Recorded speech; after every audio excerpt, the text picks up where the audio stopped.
A 53 minutos, hay reacciones esta mañana a los cuestionamientos que hicieron gremios economistas sobre las cifras de productividad del DANE. Víctor Grosso.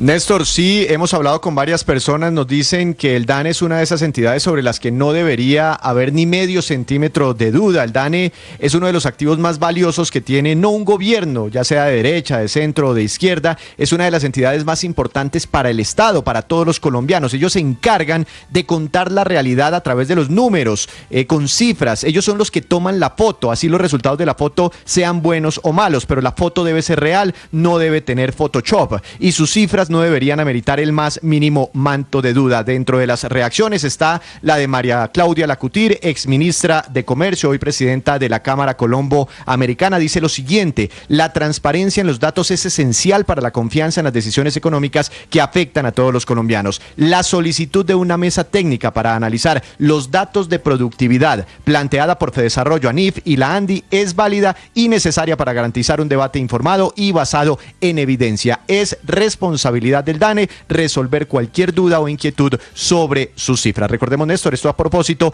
de las inquietudes que hay, los cuestionamientos que hay sobre los últimos datos de productividad emitidos por el DANE, que para estos gremios parecen estar inflados o un poco más altos de la realidad, frente a la realidad. La carta de hoy a la directora del DANE la firman el presidente de ANIF, el gremio de instituciones financieras, el presidente de la ANDI, que es presidente además del Consejo Gremial, Bruce McMaster, y Luis Fernando Mejía, que es el director de Fedesarrollo. Doctor Mejía, buenos días.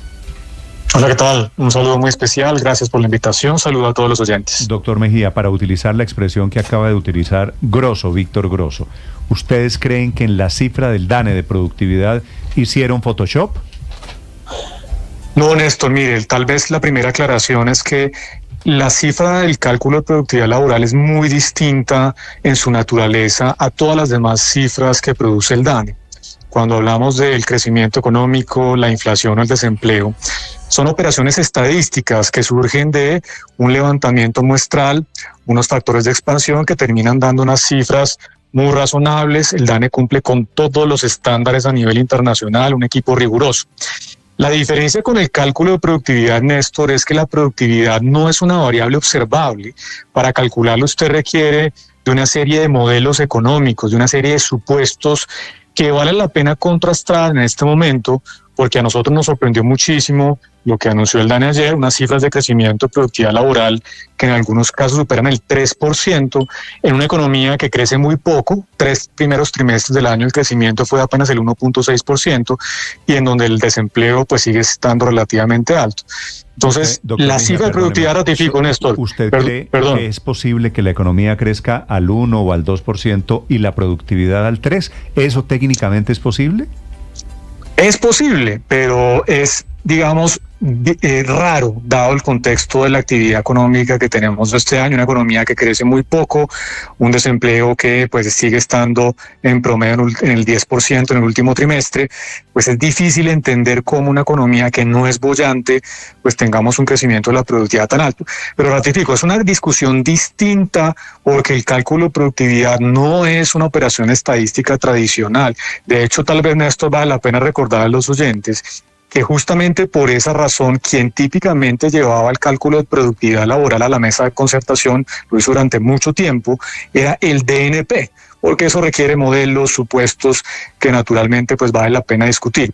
Entonces, no es que creamos que haya Photoshop, es simplemente que queremos contrastar las cifras de productividad que publicó el DANE con nuestros modelos, nuestras estimaciones, para entender en dónde están las diferencias, y que con base en eso, pues la mesa de concertación tenga la mejor información disponible para tomar decisiones. Y doctor Mejía, dentro de esa mesa de negociación, ¿a quién beneficiaría más? ¿A los empresarios o centrales obreras un cálculo de la productividad por encima de pronto de la realidad?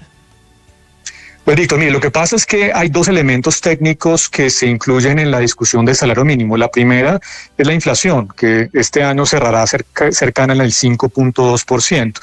La segunda es justamente el cálculo de la productividad, y hay varias formas de medirlo. Pero cuando usted tiene cifras muy altas de crecimiento de la productividad, pues eso le hace un piso técnico a la discusión del salario mínimo. Nosotros estimábamos un crecimiento de la productividad cercano al 0.9%.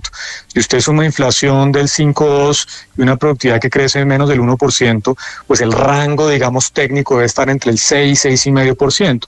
Si la productividad no crece al 1 o al 0,9, sino al 3, el rango técnico ya pasa al 8 o 9%, y eso tiene implicaciones muy importantes, porque ustedes saben muy bien, Víctor, pues que el salario mínimo al final termina generando todos los incentivos para contratar empleo formal, para la dinámica del mercado laboral, y por eso creo que vale la pena profundizar esta discusión. Es que el cálculo de productividad del DANE triplica o más que triplica el de ustedes. Pero quiero preguntarle, doctor Mejía, ¿cuáles son esos supuestos con los cuales se calcula esta variable en la discusión del salario mínimo que dice usted precisamente vale la pena discutir y analizar?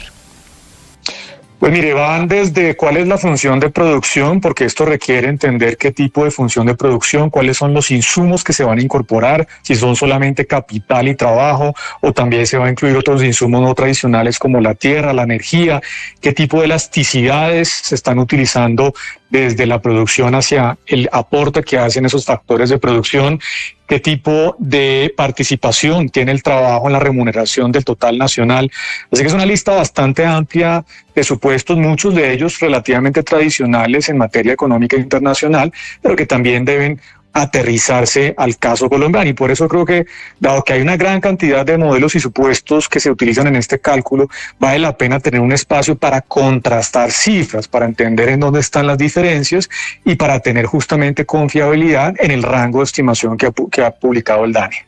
Son las 10 en punto. Esta es la explicación a la carta, el cuestionamiento, al final de cuentas, a una cifra que va a ser clave para el aumento del salario mínimo en el 2025. Doctor Mejía, gracias por acompañarnos esta mañana. Con mucho gusto, Néstor. Un saludo muy especial. Feliz día.